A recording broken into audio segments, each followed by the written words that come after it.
আর ওদিকে বীজপুরের প্রাক্তন তৃণমূল বিধায়ক তার বাড়ি আর অফিস থেকে উদ্ধার হলো ত্রাণ।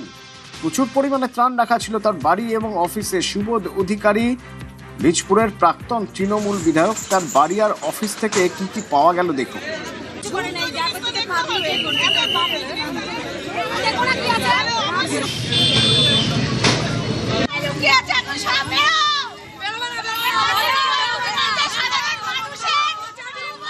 অরুণ আছে আমার সঙ্গে। অরুণ, কি কি পাওয়া গেল এই অফিস থেকে, সুবোধের বাড়ি থেকে? দেখো, এই সুবোধের বাড়ি থেকে প্রচুর পরিমাণে ত্রিপল, খাবার দাবার থেকে শুরু করে আরো অনেক জামা কাপড় এত ছিল, লরি করে নিয়ে যেতে হয়েছে তাদের। মহকুমা শাসকের প্রতিনিধিরা এসে সেগুলো উদ্ধার করে এবং নিয়ে যায়।